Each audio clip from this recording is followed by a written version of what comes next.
Bon, ça va bien attirer 2-3 clics, ça?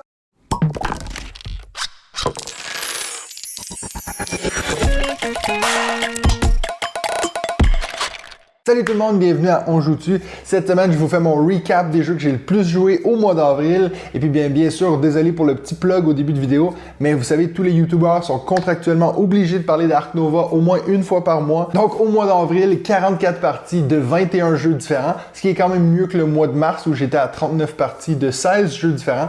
Donc un petit peu plus. Ça s'explique aussi par le fait que on a eu des vacances, donc plus de temps pour jouer, et aussi parce qu'on a fait une journée On Joue-tu chez moi. Donc il y a plein de gens de la communauté qui sont venus chez moi. On a fait des parties de plein de jeux différents. Donc ça a aidé à un peu booster mes stats au mois d'avril. N'oubliez pas de vous abonner et puis de mettre des petits likes, mettre des commentaires. C'est toutes des choses qui aident la visibilité de la chaîne. Et puis bien sûr, c'est toujours apprécié. On va commencer en numéro 5 avec un jeu que je pensais pas voir sur cette liste parce que c'est pas un jeu que j'ai l'occasion de jouer beaucoup. Mais vous savez, souvent en 5e position, j'ai beaucoup de jeux qui sont à égalité parce que c'est une ou deux parties, souvent en 5e position. Donc j'ai plusieurs jeux que j'ai fait 2 parties, mais je vais en profiter pour vous parler de... Oh, ça me prend 2 mains. Clank Legacy. Donc 2 parties de Clank Legacy au mois d'avril et puis justement on a fait une 3e hier, mais là techniquement on est au mois de mai, donc ça va entrer dans les stats du prochain mois. Donc on a réussi à faire quand même 3 parties dans l'espace d'un mois. On est en train de bien le poncer. Il nous reste 3 scénarios je crois parce qu'il y en a 10 en tout. On a fait le 7 hier, le 7 qui était d'ailleurs un de mes préférés scénarios depuis le début de la campagne, donc on était très content de voir ça. Donc Clank Legacy c'est un jeu bien sûr, donc si vous connaissez Clank, ben c'est Clank mais Legacy. Je sais que vous suivez cette chaîne pour ce genre d'analyse profonde sur les jeux de société, donc je vous remercie. Mais non, donc Clank, si vous connaissez, c'est un jeu de deck building. Et puis donc là, bien sûr, on a un plateau avec plein de petits stickers à coller quand il y a certaines choses qui vont arriver. Bien sûr, je vous spoil pas l'histoire. Il y a beaucoup de textes à lire. Je dirais que c'est peut-être le seul point négatif parce que, comme vous savez, je suis pas la personne la plus narrative dans les jeux de société. Donc c'est vrai que des fois, quand il faut lire tout ce texte-là, puis là, tu bouges de un pion et puis il faut relire. Et puis donc ça fait beaucoup coller des stickers et tout. Donc il y a certaines parties qui peuvent être très très longues. Par exemple hier, la partie qu'on a fait, elle a duré je pense 2 heures, presque 2 heures et demie. Donc ça c'est bien sûr si on compte la mise en place et tout, mais ouais, un bon 2 heures, 2 heures et demie, ce qui est très long pour une partie de Clank. Mais comme je dis, le scénario d'hier, donc scénario 7, c'était de loin un de mes préférés. Le 6, on l'a trouvé vraiment... après c'est circonstanciel, hein. Il y a peut-être des choses qu'on a fait qui a fait que ça c'est allé trop vite, mais on a eu fini dans 20 minutes, puis on s'est regardé un peu genre qu'est-ce qui s'est passé. Donc le 7, on était très content de le faire. Voilà, je ne veux pas vous spoiler rien. Donc si vous aimez Clank, ben vous allez certainement aimer Clank Legacy. Surtout de ce que j'ai pu comprendre, c'est qu'une fois qu'on aura fini la campagne, on va pouvoir rejouer à des parties normales de Clank sur ce nouveau plateau qui sera bien sûr unique pour notre expérience. En 4e position avec 3 parties de jouer au mois d'avril, Trickerion. Donc dans les 2 derniers mois sur la chaîne et puis dans le podcast, j'ai souvent eu parlé de Trickerion. Il devient rapidement un de mes jeux préférés. Donc, j'ai été très content de pouvoir faire 3 parties au mois d'avril. J'ai réussi à initier Nadia, donc ma femme, dans ce monde de Trickerion. C'est un jeu qu'elle aime beaucoup, même si c'est de loin le jeu le plus compliqué qu'on a eu fait ensemble. J'ai encore beaucoup de peine à l'initier à l'autre côté du plateau, donc la partie qui est plus experte. Il y a encore beaucoup de choses à apprendre, donc je vais très tranquillement. Mais c'est un jeu que j'adore. J'adore la thématique, j'adore les mécaniques, j'adore comment il se joue, j'adore tout, quoi. Pour le moment, j'ai fait la majorité de mes parties à 2 joueurs. Et puis, bien sûr, j'ai pu avoir la petite extension, le petit add-on qui permet de varier les plaisirs à 2 joueurs. Non, mais pour ceux qui ne connaissent pas, c'est que ça donne, exemple, des cartes qu'on va retourner qui vont nous dire quel endroit bloquer. Ça veut dire que ça va pas être aussi prévisible que si on joue sans ce petit pack. Donc, Trickerion, ça reste un excellent jeu. Si vous aimez les jeux de placement d'ouvriers qui vous font réfléchir et puis des jeux qui ont une thématique très originale, ben alors Trickerion, il n'y a pas mieux. En 3e position avec 4 parties de jouer au mois d'avril, c'est justement un jeu que j'ai acheté au mois d'avril. 10 ou Dix, mais je pense que c'est 10. Donc un tout petit jeu de stop ou encore, très cool. Donc un jeu de cartes stop ou encore. Il mélange des éléments de set collection, donc cette idée, exemple, qu'on va essayer d'avoir une de chaque carte cette même idée-là, mais en stop ou encore. Donc, il va falloir qu'on retourne des cartes et puis que c'est un peu comme au blackjack, il ne faut pas qu'on dépasse 10, comme le nom l'indique. Et puis donc, si on retourne une carte et puis qu'on fait buster, qu'on passe par-dessus 10, alors on va tout perdre ces cartes-là qui vont aller au marché, ça veut dire qu'ils vont être accessibles aux autres joueurs qui vont pouvoir l'acheter. Et puis si on s'arrête au bon moment, on peut prendre tous ces cartes-là et l'ajouter dans notre, j'allais dire dans notre deck, non, mais dans notre collection. On essaie d'avoir des numéros de 1 à 10 pour 4 ou 5 couleurs différentes. Bien sûr, il y a des jokers. Quand il y a des jokers qui vont apparaître, donc ça veut dire, disons, un 1 de n'importe quelle couleur, ça veut dire qu'on va tout s'arrêter et on va devoir faire des enchères sur qui veut payer le plus pour avoir cette carte-là. Donc, il y a beaucoup de petits éléments comme ça qui sont très cool, super faciles à expliquer.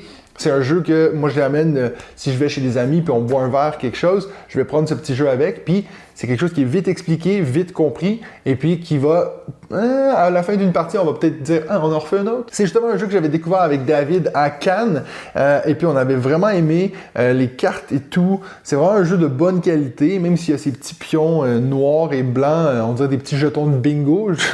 C'est un peu moins, ça va un peu moins dans la thématique de ce jeu-là, mais bref. C'est un excellent jeu de stop ou encore. Vous savez que c'est une mécanique que j'aime beaucoup. Si c'est quelque chose que vous aimez aussi, je vous suggère de jeter un coup d'œil à 10.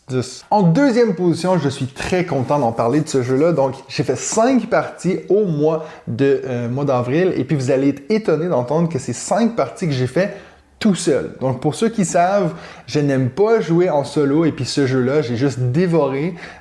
Aussitôt que je finissais une partie, je le relançais. Puis pourtant, c'est un jeu qui dure environ une bonne heure et demie, 2 heures. Donc, je vous parle de Stardew Valley. Donc, c'est un jeu que j'avais parlé sur le podcast il y a longtemps, quand avec David, on avait parlé des jeux vidéo qui sont devenus des jeux de société ou des jeux vidéo qu'on aimerait qu'ils deviennent des jeux de société. Et puis, j'avais parlé de Stardew Valley comme un jeu qui est disponible que aux États-Unis, très difficile à trouver en Europe. Et j'ai réussi à le trouver pour... j'ai dû payer un petit prix pour me le faire venir, mais je l'ai trouvé en Angleterre. Il est arrivé il y a 2 semaines, donc pendant que j'étais en vacances. Puis j'ai tout de suite ouvert la boîte et puis j'étais tellement intrigué par les règles, je me suis dit, je vais l'essayer en solo, même si vous savez que c'est pas quelque chose que j'aime. Mais aussitôt que j'ai fini ma première partie, j'en ai recommencé une, puis j'en ai refait une, puis j'en ai fait 5 donc, dans l'espace de 1 semaine. Pour ceux qui connaissent pas du tout l'univers de Stardew Valley, on est dans le jeu vidéo. Dans le jeu vidéo, on est d'un fermier qui doit planter différents légumes, différents fruits, et on doit aller dans le village, on doit se faire des amis, puis peut-être que potentiellement se faire un mari, une femme. On va vraiment comme vivre, c'est un peu comme un life simulator, on va vivre une vie. Puis c'est un jeu qui se joue techniquement jusqu'à l'infini, on peut faire des années et des années si on veut, mais voilà, c'est un jeu que j'aimais beaucoup. Je joue plus vraiment à ce jeu vidéo-là, j'ai plus le temps, mais c'est un jeu, par exemple, si je prends l'avion pour aller au Canada, puis j'ai 9 heures où je suis sur mon téléphone, je vais me télécharger Stardew Valley puis faire 2-3 saisons. Et donc maintenant, il nous vient en jeu de société. J'étais très intrigué de voir comment on allait mettre tous ces éléments-là dans le jeu. C'est un jeu coopératif pour 1 à 4 joueurs. Je sais pas si j'y jouerais à 4, parce que je pense que ça serait extrêmement long. Mais j'aimerais bien l'essayer à 2, parce que pour l'instant, j'ai joué qu'à 1 joueur. La première partie que j'ai fait, j'ai vraiment pas aimé ça. C'est un jeu qui est vraiment difficile. Et puis, je trouvais qu'avec qu'un personnage, c'était presque impossible les objectifs qu'on a pendant la partie. Et donc, je suis allé lire sur Internet, puis j'avais vu beaucoup de gens dire que la meilleure chose à faire quand on joue tout seul, c'est de jouer avec 2 personnages. Comme si je jouais à 2, mais j'étais tout seul. Puis finalement, quand j'ai fait ça pour mes autres parties, c'était beaucoup mieux. Parce qu'il y a une petite asymétrie, on peut choisir une spécialité, une genre de profession pour chaque personnage qui joue. Donc, ça veut dire que si on a un objectif qui est lié à la pêche, par exemple, il faut attraper un poisson légendaire, on peut donner un métier, donc une profession de pêcheur à un joueur. Ça veut dire qu'il va avoir plus de facilité à attraper des poissons. Et puis, on peut avoir, si on a un autre objectif qui nous dit de descendre dans la mine, on peut se prendre un mineur, comme ça peut nous aider. Bref, il y a plein de choses à faire dans ce jeu-là. Si vous avez joué aux jeux vidéo, vous allez adorer le jeu, je crois, parce qu'il y a vraiment tout, ils ont tout mis ce qu'il y avait dans le jeu vidéo dans le jeu. Des fois, je me demande si c'est pas trop de choses qu'ils ont mis dans le jeu, parce que on se demande s'ils n'ont pas juste essayé de tout mettre, et puis quitte à ce qu'il y ait une carte qui sort pas vraiment à quelque chose, mais au moins on retrouve l'image qui vient du jeu et tout. Donc, ça c'est peut-être le seul point négatif que j'y trouve, c'est que c'est quand même beaucoup de choses. Et puis c'est clair que si vous n'avez pas joué aux jeux vidéo ou que vous n'avez pas d'intérêt pour le jeu vidéo, je ne sortirai pas ce jeu-là. Moi, c'est sûr et certain que je vais jamais jouer à ce jeu avec quelqu'un qui n'a pas joué aux jeux vidéo. J'ai déjà bien en masse de jeux que je pourrais faire, des jeux coopératifs. Donc celui-là, franchement, je pense que c'est un jeu qui va rester pour moi. Quand j'ai envie de me faire un petit jeu solo, je vais sortir Stardew Valley. Mais c'est un jeu que j'ai beaucoup apprécié pendant le mois d'avril. Et donc, loin devant en première position avec 13 parties de jouer au mois d'avril. C'est pas très original, j'en parle beaucoup ces temps-ci sur ma chaîne, sur le podcast, même sur Instagram. Everdell. Je sais que je suis pas original, puis je veux même vous lire un commentaire qui est arrivé sur la dernière image que j'ai postée sur Instagram parce que c'était une image de moi qui joue à Everdell. Et puis c'est quelqu'un qui dit « Un jeu obscur dont on ne parle pas assez dans le podcast. » Parce que c'est vrai, j'en parle souvent d'Everdell. Je suis désolé, c'est un jeu qu'on est en plein dedans.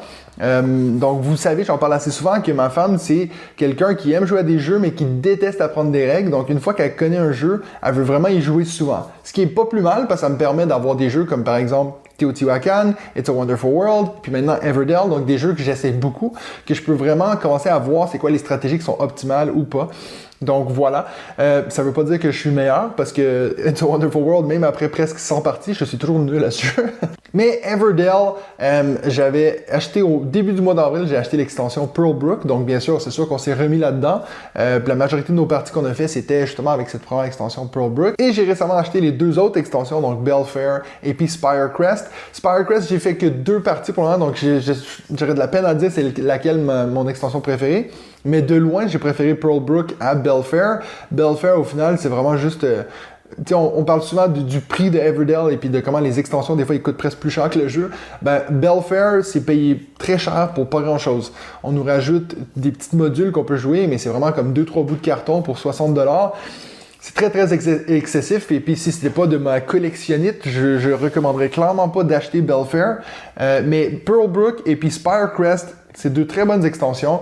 Encore une fois, je vais pas vous dire laquelle je préfère. Je en ferai peut-être une vidéo plus tard. Mais ça reste un jeu que j'adore, Everdell. Vous savez que je suis quelqu'un qui est très attiré par des thématiques un peu originales. Donc, vraiment, on est dans un autre univers quand on joue à Everdell. Puis, comme j'en ai parlé dans le podcast, je me dis que je pourrais regarder un film d'animation dans le monde d'Everdell tellement que je suis investi dans le monde qu'on nous crée ici. Puis quand on rajoute des extensions, on nous rajoute aussi de la vie. On rajoute un autre aspect à cette communauté. Par exemple, Spirecrest, on nous rajoute des montagnes, des vallées aux alentours où on va aller voyager, voir ce qu'il y a par là-bas. Donc, c'est toutes des choses que je trouve très intéressantes et puis ça me parle à 100%. Et puis, bien sûr, je commence à avoir fait un peu trop de parties. J'aimerais bien faire d'autres jeux dans ma ludothèque, mais c'est sûr qu'à chaque fois que ma femme me dit est-ce qu'on se fait un petit Everdell, je vais jamais dire non parce que c'est un jeu que j'aime beaucoup.